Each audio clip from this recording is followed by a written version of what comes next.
வணக்கம் மக்களே, நீங்க பாக்குறது த லோன் வுல்ஃப் சேனல். நான் எஸ்கே. இன்னைக்கு நம்ம 2006ல சவுத் கொரியன் லாங்குவேஜ்ல ஒரு எபிக் மான்ஸ்டர் படமா எடுக்கப்பட்ட த ஹோஸ்ட் படத்தோட பார்ட் 2 கதை விளக்கத்தை தான் இந்த வீடியோல பார்க்க போறோம். இது வரைக்கும் நீங்க நம்ம சேனலை சப்ஸ்கிரைப் பண்ணலனா மறக்காம சப்ஸ்கிரைப் பண்ணிக்கோங்க. போன பார்ட்ல அமெரிக்கன் டாக்டர் ஒருத்தன் ஃபார்மாலிட்டிகேடா ஹான் ரிவர்ல ஊத்த சொன்னா அதனால ஒரு மான்ஸ்டர் ஒன்னு கிரியேட் ஆச்சு. அந்த மான்ஸ்டர் கேங்டுவோட பொண்ணு ஹியூன்சியோவை தூக்கி போய் அதோட நெஸ்ட்ல வச்சுக்கிட்டு, ஆனா யதார்த்தமா ஹியூன்சியோ தப்பிச்சிட்டா. கேங்டுக்கு ஹியூன்சியோ உயிரோட தான் இருக்கான்னு தெரியுது. உடனே அவளை காப்பாத்த அவளோட ஃபேமிலி மொத்தமும் ஹாஸ்பிட்டல்ல இருந்து தப்பிச்சு சீவேஜ் சிஸ்டம்ஸ்ல அவளை தேட ஆரம்பிக்கிறாங்க. மான்ஸ்டர் சீவேஜ்ல மறைஞ்சு வாழ்ந்துட்டு இருக்க செஜோ அண்ட் செஜின்ன்ற பிரதர்ஸையும் கடைசியா புடிச்சிட்டு, இதான் போன பார்ட்ல நடந்தது. சரி வாங்க இப்ப நம்ம த ஹோஸ்ட் படத்தோட பார்ட் 2 கதை விளக்கத்தை பார்க்கலாம்.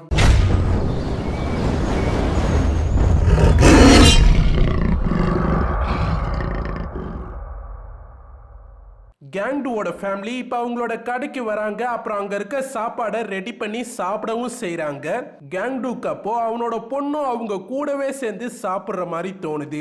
மற்றவங்களுமே அதே மாதிரி நினச்சி பார்த்து அவளுக்கு சாப்பிட சாப்பாடுலாம் கொடுக்குறாங்க. ஹியூன்சியோ மழையால ட்ரைனேஜ்குள்ள சொட்டிக்கிட்டு இருக்க தண்ணியை ரொம்ப கஷ்டப்பட்டு குடிக்கிறா. அப்போ அந்த மான்ஸ்டர் அங்கே வருதுன்னு தெரிஞ்சு அவளும் அங்கே இறந்து போன மாதிரியே படுத்துக்கிட்டா. மான்ஸ்டர் உள்ள வருது. வந்து அது புதுசாக கொண்டு வந்த பிரதர்ஸோட பாடியை அங்க வச்சிட்டு அப்புறம் கிளம்பிடுது.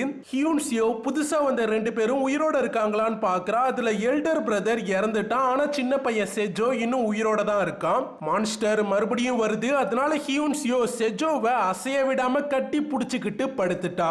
மான்ஸ்டரும் உத்து நல்லா பார்த்துட்டு எந்த ப்ராப்ளமும் இல்லைன்னு நினைச்சு கிளம்பிடுது.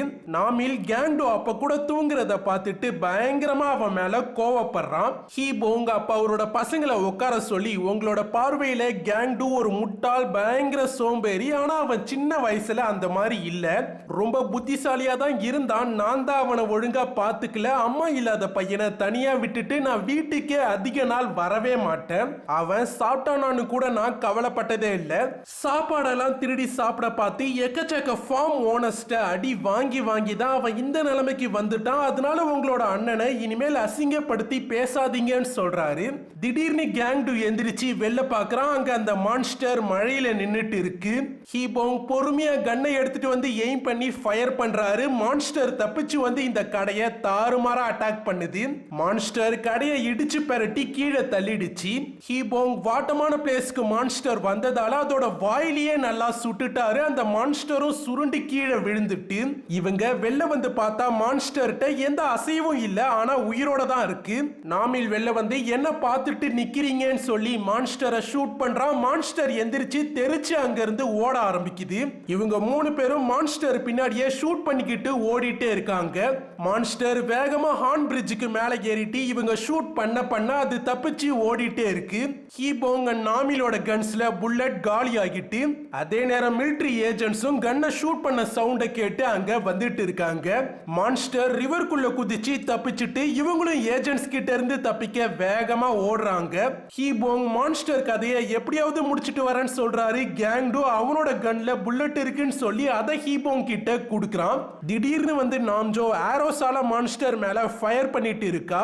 ஹீபோங் அவளை கிளம்ப சொல்லியும் அவ கேட்காம ஃபயர் பண்ணிட்டே இருக்கா. நாமில் அப்புறம் அங்க வந்து அவளை இழுத்துட்டு போறான். அந்த கேப்ல டக்குன்னு மான்ஸ்டர் ஹீபோங் கிட்ட வந்துடுது. ஹீபோங் ஃபயர் பண்ணலான்னு பார்த்தா கன் ஃபயர் ஆகல, அதுல புல்லட் இல்ல. அது தெரியாம கேங்டு அந்த கன்னை ஹீபோங் கிட்ட கொடுத்திருக்கான். மான்ஸ்டர் ஹீபோங்க அடிச்சு போட்டுட்டு அவரை வாளால புடிச்சு இழுத்து தரையில தாறுமாறா இன்னொரு வாட்டி அடிச்சிட்டு அப்புறம் ரிவர்க்குள்ள குதிச்சு அது கிளம்பிடுது. கேங்டு ஹீபோங் இறந்து போய் கிடக்கிறத கிட்ட போய் பார்க்கறான். கேங்டு சோல்ஜர்ஸ் வராங்கன்னு நாமில் அண்ட் நாம்ஜோ 2 பேரையும் கிட்ட வரவிடாம கிளம்ப சொல்லிட்டான். கேங்டு கிட்ட கடந்த ஒரு பேப்பரை எடுத்து போட்டு அப்பா மூஞ்ச மூடிட்டு அங்கிருந்து தப்பிக்கலான்னு பார்க்கறான். ஆனா அப்பாவை அப்படியே விட்டுட்டு போக அவனுக்கு மனசே சுத்தமா வரல. அதனால வேணும்னே ஏஜென்ட்ஸ் கிட்ட போய் மாட்டிக்கிறான். மிலிட்டரியும் கேங்டுவை அரெஸ்ட் பண்ணிட்டாங்க. நியூஸ்ல வைரஸால பாதிக்கப்பட்ட சார்ஜன்ட் டொனால்டு ஒயிட் இறந்துட்டதா சொல்றாங்க. கொரியன் கவர்மெண்டால இந்த நிலைமையை கண்ட்ரோல் பண்ண முடியல. அதனால யுனைடெட் ஸ்டேட்ஸும் வேர்ல்டு ஹெல்த் ஆர்கனைசேஷனும் சேர்ந்து அடுத்த கட்ட நடவடிக்கைகளை இப்ப தீவிரப்படுத்திட்டு இருக்காங்க. இவங்களோட முதல் கட்ட வேலை தப்பிச்ச கேங்டு ஃபேமிலி மெம்பர்ஸை கண்டுபிடிச்சு வைரஸை அவங்க அதிக பேருக்கு பரப்பாம தடுக்கிறது, அப்புறம் அந்த கிரீச்சரை எப்படி கொல்றதுன்னு கண்டுபிடிக்கிறது தான். யுனைடெட் ஸ்டேட்ஸால ரீசெண்டா கண்டுபிடிக்கப்பட்ட ஏஜென்ட் எல்லோன்ற டெக்னிக்கை தான் இந்த வைரஸை அழிக்க பயன்படுத்த போறாங்க. ஏஜென்ட் எல்லோன்றது பயாலஜிக்கல் வார் இல்லனா வைரஸ் அவுட் பிரேக் இந்த மாதிரியான விஷயங்களை சமாளிக்க கண்டுபிடிக்கப்பட்டது தான். இந்த டெக்னிக்கை யூஸ் பண்ணா கிட்டத்தட்ட 12 கிலோமீட்டருக்கு மேல ஒரு சின்ன புழு பூச்சி கூட உயிரோட இருக்காது. இந்த விஷயம் சவுத் கொரியன் மக்களுக்கு தெரிய வந்ததும் இந்த ஏஜென்ட் எல்லோவை பயன்படுத்துறது நமக்கு நல்லதில்லைன்னு சொல்லி மக்கள்லாம் போராடவும் ஆரம்பிச்சுட்டாங்க. மக்கள்லாம் இப்ப பயங்கரமான பயத்துல இருக்காங்க. ஒருத்தன் பஸ் ஸ்டாண்ட்ல சாதாரணமா துப்புனா கூட மத்தவங்க எல்லாருக்கும் ரொம்ப பயமா இருக்கு. நாமில் அண்ட் நாம்ஜோ மிலிட்டரிட்ட இருந்து தப்பிக்கும் போது பிரிஞ்சிட்டாங்க. இப்ப நாமில் தனியா தான் இருக்கான். நாமில் அவனுக்கு தெரிஞ்ச ஒரு காலேஜ் சீனியரை வந்து மீட் பண்றான். ஏன்னா அந்த காலேஜ் சீனியர் டெலிகம்யூனிகேஷன் கம்பெனில இப்ப ஒர்க் பண்ணிட்டு இருக்காரு. சீனியர் கால் வந்த டைமையும் போன் நம்பரையும் வச்சு ஈஸியா ஹியூன்சியோ இருக்க லொகேஷனை தெரிஞ்சுக்கலாம்னு சொல்றாரு.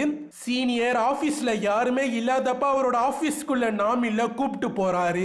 கம்ப்யூட்டர்ல டீடைல்ஸ் எல்லாம் டைப் பண்ணிட்டாங்க. கடைசியா பாஸ்வேர்டை டைப் பண்ணும்போது சீனியர் டெஸ்க்ல ஒட்டி வச்சிருக்க பாஸ்வேர்டை பார்த்து சொல்றாரு அது தப்பா இருக்கு. சீனியர் மேனேஜர் ரூம்ல தான் பாஸ்வேர்டு இருக்குன்னு சொல்லிட்டு அங்க செக் பண்ண போறாரு. பார்த்தா அங்க இன்னும் 4-5 பேரு மறைஞ்சிருக்காங்க. சீனியரோட பிளானே அவங்க ஆபீஸ் மேட்ஸோட சேர்ந்து ரிவார்ட் பணத்துக்காக நாமில பிடிச்சி மிலிட்டரிட்ட ஒப்படைக்கிறது தான்.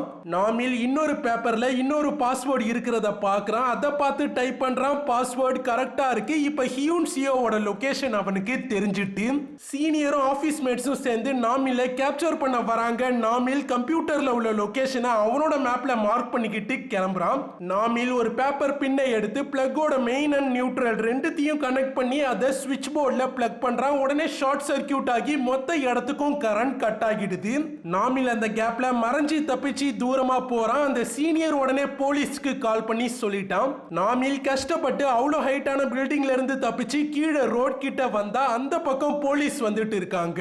ரோடோட 2 பக்கமும் போலீஸ் வந்துட்டாங்க. இன்னொரு பக்கம் ஆபீஸ் ஆளுங்க துரத்திட்டு வராங்க. இவன் தப்பிக்க வேற வழி இல்லாம ஒரு பிரிட்ஜுக்கு கீழே தான் தொங்கிட்டு இருக்கான். அப்புறம் கீழையும் குதிச்சுட்டான். சத்தம் கேட்டு ஒருத்தன் போய் செக் பண்றான். அதுக்குள்ள நாமில் பிரிட்ஜுக்கு அடியில போய் நல்லா மறைஞ்சுக்கிட்டான். நாமில் அவங்க கிட்ட இருந்து தப்பிச்சுட்டான். ஆனா கீழே குதிச்சதுல அவனுக்கு நல்லா அடிபட்டுட்டு நாமில் அவனோட போனை எடுத்து நாம்ஜோக்கு கால் பண்றான். கால் போகல. அப்ப நாம்ஜோக்கு ஹியூன்சியோ இருக்க லொகேஷனை சொல்லி ஒரு டெக்ஸ்ட் மெசேஜ் அனுப்புறான். அனுப்பிட்டு அங்கேயே மயங்கிட்டான்.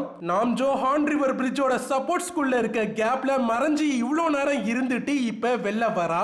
ஹியூன்சியோவை தனியாவே ரொம்ப நேரம் டிரைனேஜ் சிஸ்டம்குள்ள நாம்ஜோ தேடி பார்க்கறான். டயர்ட்ல அன்னைக்கு நைட் நாம்ஜோ கடைக்கு ரெஸ்ட் எடுக்க வரா. போன் அப்ப சார்ஜும் பண்றா. அப்பதான் நாமில் அனுப்பின லொகேஷன் மெசேஜ் அவளுக்கு கிடைக்குது.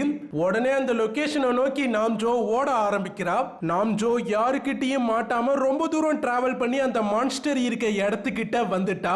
அதோட கால் பண்ணி ஹாஸ்பிட்டல்ல இருக்க கேங்டு கிட்டையும் ஹியூன்சியோ இருக்க லொகேஷனை சொல்லிட்டா. திடீர்னு அந்த மான்ஸ்டர் இவளை நோக்கி வேகமா ஓடி வருது. இவ ஆரோஸை ரெடி பண்றா. அதுக்குள்ள மான்ஸ்டர் இவளை இடிச்சு கீழே தள்ளிடுச்சு. நாம்ஜோ ஒரு சின்ன ஹோல்குள்ள போய் விழுந்துட்டா. அதனால அந்த மான்ஸ்டர் அவளை பிடிக்க முடியாம அங்கிருந்து கிளம்பிடுது. நாம்ஜோ மயங்கிட்டா. ஹாஸ்பிட்டல்ல இருக்க கேங்டுக்கு நாம்ஜோக்கு என்ன ஆச்சுன்னு தெரியல. டாக்டர்ஸ் வேற அவனோட போனை பார்த்துட்டு புடுங்கிட்டாங்க.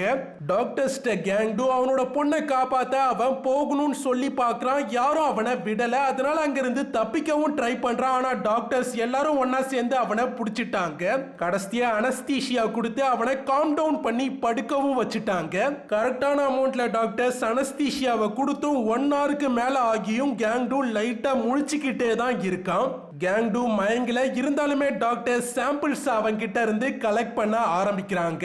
அப்ப சீனியர் அமெரிக்கன் டாக்டர் ஒருத்தர் அந்த இடத்துக்கு வந்து மத்த எல்லா டாக்டர்ஸையும் வெளில அனுப்பிட்டாரு. அந்த டாக்டர்கிட்ட கேங்டு அவனோட பொண்ணு உயிரோட இருக்கிறத பத்தி ஃபுல்லா எக்ஸ்பிளைன் பண்ணி சொல்றான். டாக்டரும் அவனுக்கு ஹெல்ப் பண்ண போற மாதிரியே எல்லாத்தையும் அவன்கிட்ட இருந்து கேட்டு தெரிஞ்சுக்கிறாரு.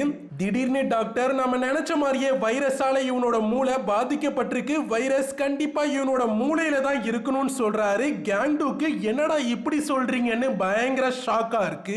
டாக்டர் அவரோட டிரான்ஸ்லேட்டரை அப்புறம் தனியா கூப்பிட்டு சில கான்ஃபிடென்ஷியலான டீடைல்ஸ் அவன்கிட்ட சொல்றாரு.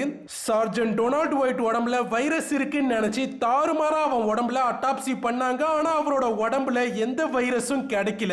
உடம்புல அட்டாப்சி பண்றன்ற பேர்ல தாறுமாறா கிழிச்சதால டொனால்ட் ஒயிட்டும் இறந்துட்டான். குவாரண்டைன் பண்ணப்பட்ட எந்த பேஷண்ட்ஸ் உடம்புலையும் எந்த வைரஸையும் கண்டுபிடிக்க முடியல. சோ வைரஸ்ன்ற ஒரு விஷயம் உண்மையே இல்ல. இவங்க ரகசியமா பேசின எல்லாத்தையும் கேங்டு கேட்டுட்டா. இவன் கேட்டுட்டத டாக்டர்ஸும் பார்த்துட்டாங்க.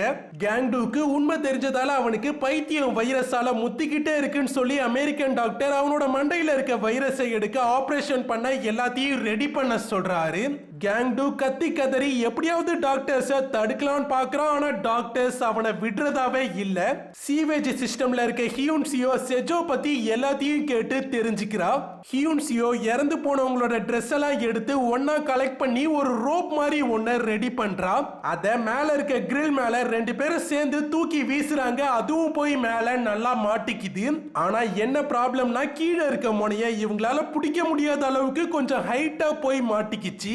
மான்ஸ்டர் அந்த இடத்துக்கு வந்துட்டு இருக்க சத்தம் கேக்குது. அதனால ரெண்டு பேரும் மறுபடியும் உள்ள இருக்க ஹோல்குள்ளேயே போய் நல்லா மறைஞ்சுக்கிட்டாங்க. மான்ஸ்டரும் அங்க வருது. பசங்க ரெண்டு பேரும் புதுசா ஒரு ஹியூமனை அந்த மான்ஸ்டர் கக்க போகுதுன்னு நினைக்கிறாங்க. ஆனா மான்ஸ்டர் இது வரைக்கும் அது சாப்பிட்ட எல்லா ஹியூமன்ஸோட எலும்பு கூடியும் மொத்தமா மலை போல அந்த இடத்துல கக்குது. மான்ஸ்டர் இப்ப கீழே இறங்கி வந்து ஆல்ரெடி அது ஸ்டாக் பண்ணி வச்சிருக்க ஒரு ஹியூமன் ஒருத்தனை சாப்பிடுது. திடீர்னு மான்ஸ்டர் ஹோல்குள்ள இருக்க இவங்க ரெண்டு பேரையும் பார்த்துட்டு உடனே அட்டாக் பண்ணணும்னு பாக்குது. எவ்வளோ ட்ரை பண்ணியும் அதால சுத்தமா அவங்க ரெண்டு பேரையும் ஒன்னும் பண்ண முடியல.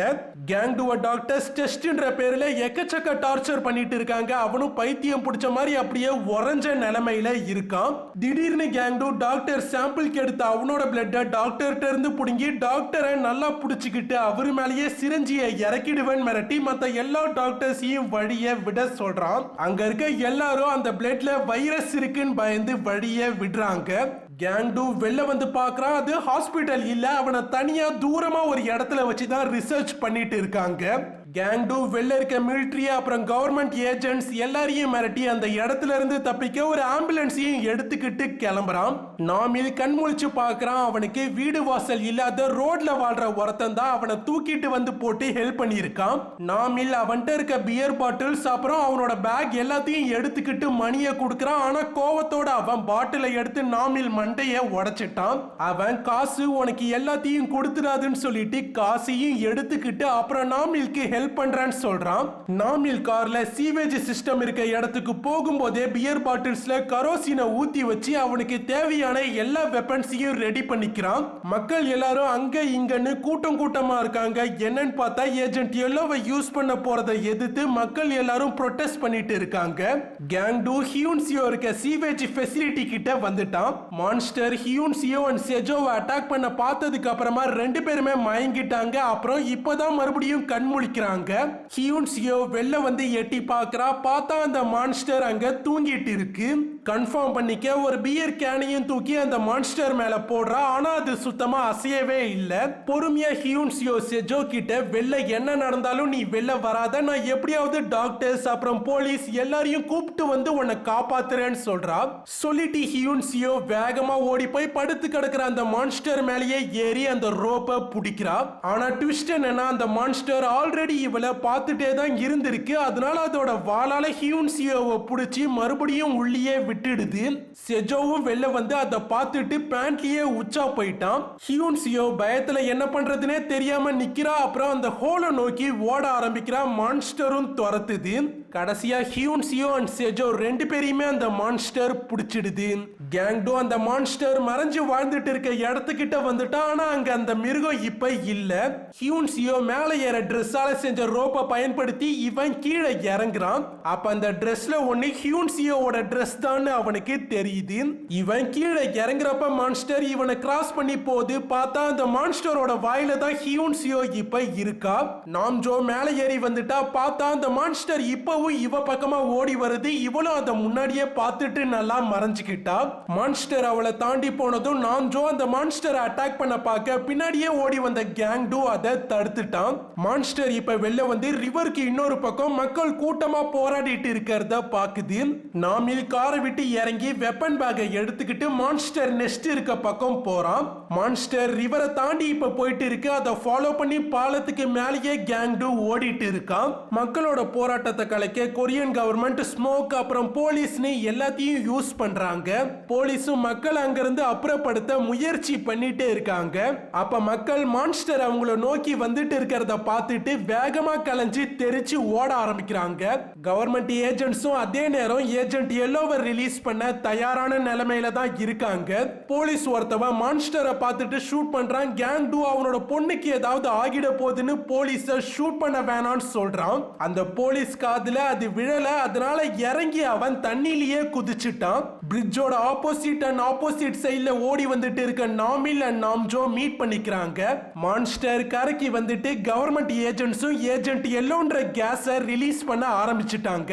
அந்த கேஸ்ல மாட்டின மக்களுமே கஷ்டப்படுறாங்க. அந்த மான்ஸ்டருமே அந்த ஏஜென்ட் எல்லோவால ரொம்ப அஃபெக்ட் ஆகுது. போலீஸ் மான்ஸ்டரை ஷூட் பண்ண பார்க்க கேங்டு வந்து அந்த போலீஸை அடிச்சு அவரை தடுத்துட்டான். கேங்டு அந்த மான்ஸ்டர் கிட்ட வந்து அதோட வாயை திறந்து பார்க்கறான். பார்த்தா அவனோட பொண்ணோட கை மட்டும்தான் அதோட வாய்க்குள்ள தெரியுது. கேங்டு கையை பிடிச்சி இழுக்கிறான். அவனோட பொண்ணும் வெளில வந்துட்டா. அவளோட சேர்ந்து அந்த செஜோன்ற குட்டி பையனும் வெளில வந்துட்டான். ஆனா ரெண்டு பேரும் சுத்தமா மூச்சே விடல. கேங்டு பயத்துல அழுதுகிட்டு அவனோட பொண்ணை தூக்கிக்கிட்டு தூரமா போறான். கேஸ்ல மாட்டின மான்ஸ்டர் பயங்கரமா கஷ்டப்படுது. நாமில் அண்ட் நாம்ஜோ கூட இப்ப அந்த இடத்துக்கே வந்துட்டாங்க.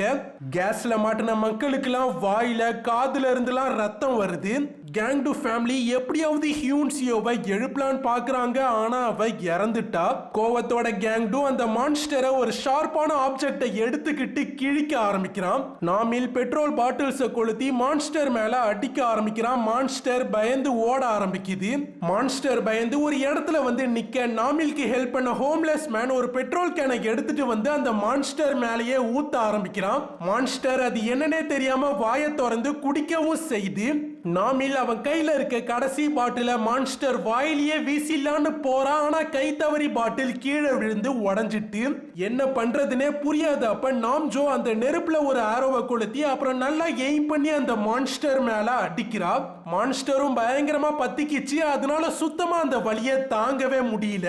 மான்ஸ்டர் புகை கிளியர் ஆன கேப்ல ரிவரை பார்த்துட்டு ரிவர் பக்கமா ஓடி போய் தப்பிக்க பாக்குது.